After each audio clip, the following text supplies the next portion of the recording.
Mayong buntag mga ka-TH. Dito ako sa area kung saan mayroong nakig-usap sa ako mga ka-TH nga sabi niya dong puntahan mo ngayong araw October 29 ron mga ka-TH sa mayroong minteryo sa area nako. So akong gipuntahan solo diri mga ka-TH. Ang gidala nako nga gamit ang atuang ratsada. Ara mga ka-TH, atuang ratsada nga templada. So agtuwa dito dong kay kita nga kuang area kay daghan kuno kayo gyud nga binaon daw dinhi sa area.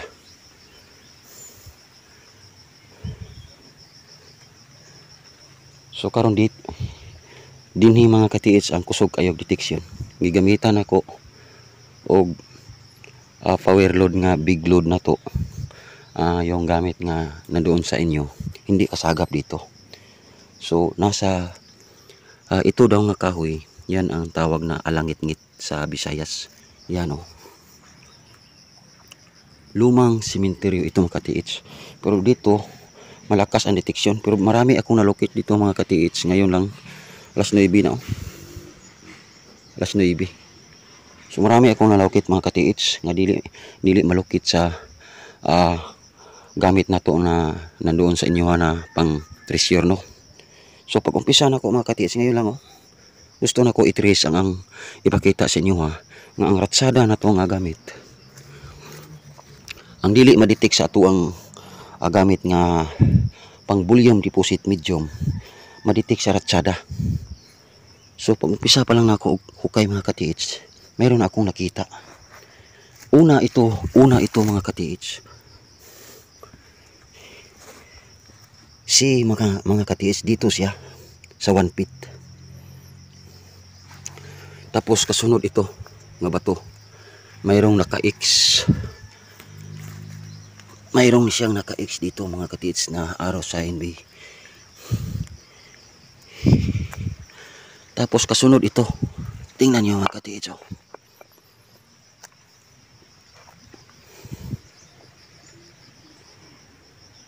Yan. Tapos follow up dito. Mayroon siyang kaunting dato. So iya masita treasure gyapon mga ka-TH. Pero ito estimated na ko mga ka-TH. Kaya nasa 2 feet naman ko. Estimated na ko mga ka-TH 15 feet. Tapos kasunod ito mga ka-TH.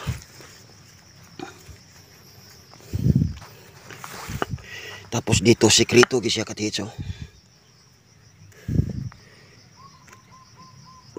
Sekreto gyud siya. Nay say arrow sign no. Sekreto gyud siya ka-TH.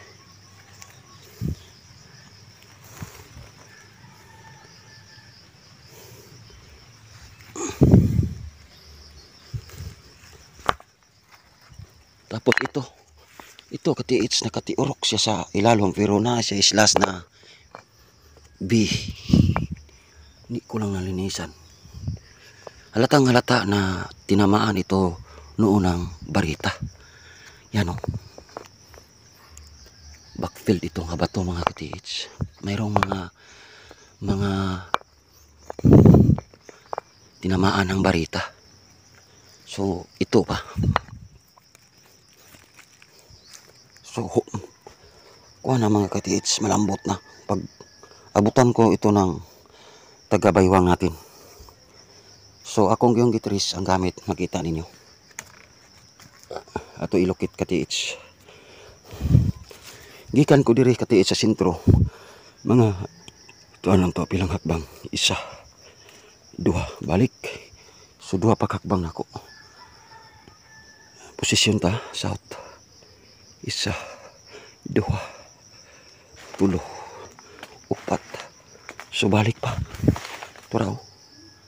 Diri ko na nasa pay mga hakbang, continue. 1, 2. So dili na. So 5 hakbang. 5 hakbang gikan diri. Paingon dito. So ako lang ni siyang gitris. Kay daghan man ko nalukit kay gipangita gyud nako mga ka-TH nga maabot ng taog 1 ka dupa. So bago ta mag-team sa grupo, kita nga team leader. atong itris ang naditik sa ratsada. So mayroon kong nakuha na nga bilang patanandaan nga nga tuang gamit sintro gyud araw. Tingnan gikuha na akong dimension mga katits, grabing gamaya. Dito na lang nato sa sintir, no. Tingnan niyo ang ratsada antong gamit, oh. Ipugnan yun na ako mga katits, oh. O yan. Yan, oh. Yan ang normal nga detection kung marunong yung mo humawak nga magmusyon mo nga dahan-dahan. Tingnan mga katits. Ako lang itrisyon. At least na umpisahan akong gitris. Mayroon ng mga markers para ang mga tauhan sa may-ari ng lupa makapenetrate sila ani. Estimated ako ani 15 to 18. Akong ipangita ang pinakamabaw. Mayroon pa na detekta diya, oh. Sa may lubi. Mayroon pa doon. Mayroon pa dito. Mayroon pa dyan. So inana ang lumang sementeryo. Mayroon pa ring markers. Daraw, sekreto markers, oh.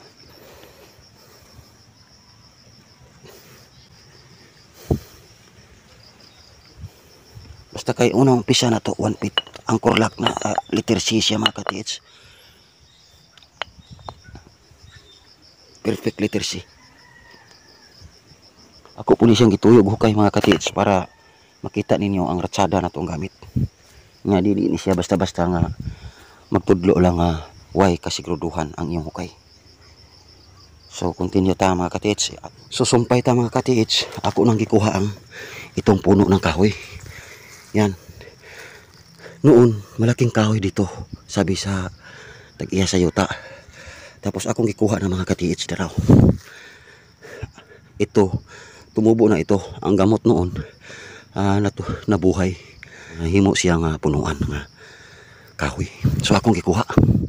So ipakita ginako niyo katits kung unsa ka legit ang atong gamit. So nanghingangha ako katits. Nahingangha ako. Yan.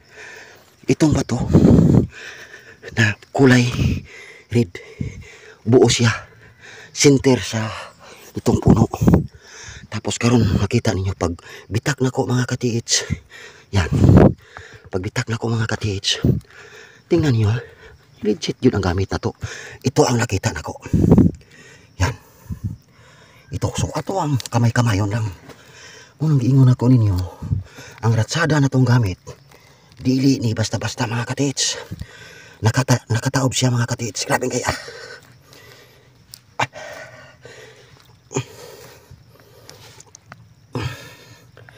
Hala, basog yun. Muna ingon ako na antik. So, estimating ako 15 feet. Kinanglan magsabi na ako sa mayari ng lupa nito mga katits. Dili ginigawa-gawa. Oras alas 9 gis. Gamit na ko. Dala na kong tubig kay sulog ko. Kaya akong ipakita sa tag-iya sa yuta. Nga kining iyang giingong na menteryo ko no. Ako yung gihitris. Kay daghan ko nalukit. Pitinggan ako nalukit. Sulog ni. Kita ninyo. Detektor na to. October 29. So pag ukab na ko ani. Kay giputol na ko. Wala matakadalaog. Sundang no. Oh, wala takadalag sundang. So, diya gini siya sa sentro kay ikot ng pitiksugang ato ratsada diya. Ratsada, karon antik na gani nga perfect mga katits. Antik na nga perfect. So, may tendency 8 feet to 10 feet. 8 to 10 feet. Wala pa 15 feet. Model na ta mga katits. Model na ta. Model na ta. Yan, unsa. So, din nga porsyon mga katits atong i-hide ang video, no? So, panoorin ang continue na to mga katiits. Okay, continue ta sa pagpaliwanag ninyo mga katiits, no? So, ang butas na to, yan nakalalim. Yan, o. Sukatin natin. Yan. Baywang sa akin. Yan. Yan. Dito na. Yan. Dito. So, slanting ang area. Yan.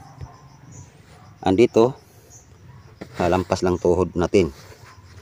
So, akin ang ipaliwanag sa inyo mga katiits kasi mag-stop na tayo.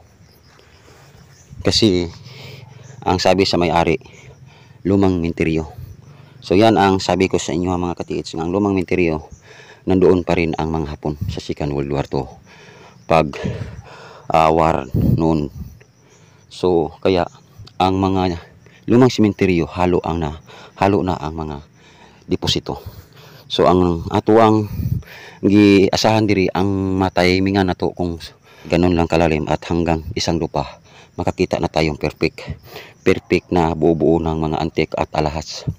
So ngayon na-confirm na nato nga Japanese buried ang target, pero dili ni big deposit mga katits, na ani siya sa mga giveaways nga medyo dako-dako, tunga-tunga sa giveaways nga medyo dako-dako og sa tunga ubos sa medium kibali na siya tunga-tunga ang gidako na ni nga load. Basta ka-estimated na ko yun ani mga katits 15 to 20 feet na nagi makuha nga mga antigong bagay. So karon akong ipliwanag. Last na ko nakuha nga bato mga katits, yan ang tinayuan sa barita. Ito. So man-made. Nagpaulit-ulit ang form. Mao nang giingon ako ninyo, bantayan ninyo ang bato kung unsa ang porma nga mao'y gibalik-balik sapon. Kay mao na nagsulti sa tinuod. So kung gilimpyuhan na itong kining nga bato, naa siya gipasabot. So direct under lagi ta. So karon akong ita sa tagsag paliwanag nang nakita na to letter D. Yan. Letter D, yan. At mayroon siyang engrave sa gilid dalawa. Sabi niya down lang. Yan. At ang area is slanting daw. Yan, ito na. Ang area daw is slanting, dumaan daw ang tubig lang dito at pupunta doon sa sapa. Kasi sapa na diyan. Sapa na. So yan, sabi yan, oh. Yan. So letter D. Tapos diri na to na ibutang. Nasundan naman siya ng letter D. Yan. Ganito sila. Yan. Pakita sa inyo. Yan. Letter D pa rin yan. So nagpaulit-ulit ang marking. So sabi lang nila down lang. Okay? Down. So tapos nag-continue tag down katits. Sunod na kong nakuha itong langgam. Bird. Yan. Bird. Langgam. So doon ako nagsabi sa sarili ko, Japanese buried. Yan. Giveaways. Yan. Bird, oh. Naka ganon siya sa ilalim. Yan. Yan ang sabi, down lang. Mayroon itong mata. Yan. Kung mayroong tubig dito, linisan ko. Kitang-kita ninyo mga katits. Nakataob lang siya sa ilalim, nakaganon. Ibig sabihin nakatulog lang ang langgam. Yan, mayroon siyang binantayan. Yan. Tapos mayroon siyang counter sign. Ito. Sabi niya, yan. Itong langgam, mayroon siyang parang bird pa rin, yan. Nakataob din sa ilalim, yan. Doon ako na-confirm na dili kayo malaki nga deposito, nasa sobra sa giveaways nga gamay-gamay, dako-dako gyud nga giveaways, di po siya mabilong sa medium. So mo na no. Tapos nakuha da yung na-counter ang ito. Yan. Nagbalik ang letter C. Yan ang una na tong nakita, yan. Yan. Umpisa, nibalik ang letter C. So nagpasabot yun siya nga naarag yun din sentro yun, nakagamay ang letter D. So ngayon ako dayong nakuha ang paa ng tao. Yan. Yan. So ibig sabihin mayroong bangkay sa ilalim. Buto ng tao mga katits, yan, oh. Ang dito sa ating paa. Yan dito. Hanggang dito, hanggang tuhod, yan. Yan dito may vuljoin. May vuljoin dito, so ating nakuha, naka down siya vertical. So atong nakuha, doon ako nagka-remap ko, ayay mayroong patay na tao. Or pag abot natin sa baywang, mayroong counter sign. So nakuha na ko mga katits. Tapos nakuha na to ang iyahang ball joint. Ball joint, yan. Kita na ko ninyo ang ball joint. Yan. Yan ang ball joint niya dito katits. Kung doon tas sa personal ng tao, yan. Nakaganon dito katits. Yan ako mga katits, dili ko basta-basta mo remapping na hindi matukma. Yan. Nakaganon ang paa natin. Yan. Yan ang ball joint. So ngayon, Ang ball joint dito naman sa itaas, nakuha na naman natin mga ka-TH. Yan. Yan. Nakuha natin. So, yan. Mayroon siyang dot sa ilalim. Yan. Yun. So, confirmation, Japanese buried. So, karon akong nakuha ang ball joint, tuway-tuway na to dito. Sa tuhod. Yan. Yan. Yan. Either dito. Yan. Paa. Yan. Buto ng tao formation. Tapos nakuha na naman natin ang ibang ball joint. Yan. Dito nakasunod. Lahat ito nakasunod. Yan. Mayroon na siyang gipaalam na sa sapa. Yan. Letter Y. Letter Y. Siguro kung kayo mga kati sa Luzon, Visayas, Mindanao, kung kayo ang matulungan ako nga ako gyud maglocate yung area, ito hits magini ninyo kay naa mo grupo at hindi kayo naghinto ng adventure. So hits niyo ni kadili gini maabot ang 25 feet mga ka-hits. So yan. Yan, halatang halata naman mid, tapos dito cutting yan at pyramid formation. So nagsabi siya na kining mga markers niya kung ipakita, nagpahiwatig lang yun down lang ay lang libuga ang utok, sabi nila. So karon nakuha naman ako ang isang langgam na maliit. Yan. Isang langgam na maliit nakasama sa itong ang binantayan ng itong malaking langgam. Yan. Ito ang anak niya. Yan. Yan. Dito siya sa ilalim. Yan. Yan. Yan. So yan ang katunayan mga ka-TH nga ang atong gamit. Kung ako ang maglukit sa yung area ko, hindi yun kayo basta-basta malihis. So, yan. Nagsabi siya nga down lang. Ang mga panglinglang bato para kayo mahirapan sa pag-remapping. So, hindi pa kaabot ng 1 meter kasi tuhod lang dito kasi slanting ito. So, estimated na kung magka-TH 1 meter, hindi pa kaabot ng 2 meters interval na markers. Siguro naan doon ang antique, mga old coins, antigong bagay, at mga mamahalin na bagay at mga alahas. So ito, mayroon siyang alahas. Mayroon itong antik. Ako nang itisdig, ganun lang kalalim.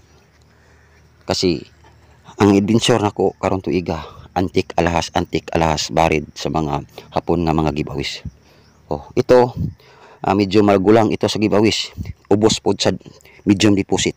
So, hindi kayo lalim, nasa 15, 20 under. Atong i-recheck detect mga ka-TH, grabe na gyud ka accurate, nagbago na gyud ang iyang detection, grabe na gyud kalakas ang gamit mga ka-TH. Yan, makita ninyo. Yan. Dili na gyud basta-basta. Kung nasa ka sa sentro, magpalayo ko, automatic na gyud siya mubaking. Yan oh. Grabe na gyud, mubot sumbalik agad. Kung mayroong dalawa ang may-ari ng lupa, sigurado hits yun eh. Kaya sa 15 naagay makita. Dili ko sure kung mauna ba ang deposit, basta kinagi pa si unang hatag ni. Yan o. Grabe na gyud, baking na gyud automatic mga ka-TH. Yan. Dili na ko ka, pwerte na gyud kusuga ang tirada. Yan. Kung muditso ko. O kung diri ko, counter siya diri o. Diri ko, sip side ko, tudlo gyud sa bangag pinakasentro siya. Tapos iditso na ko, batiw-tiw na ang gamit, mura na gyud siya tong. So yan. So dako nagkausaban ang deteksyon, pwerte na kusuga.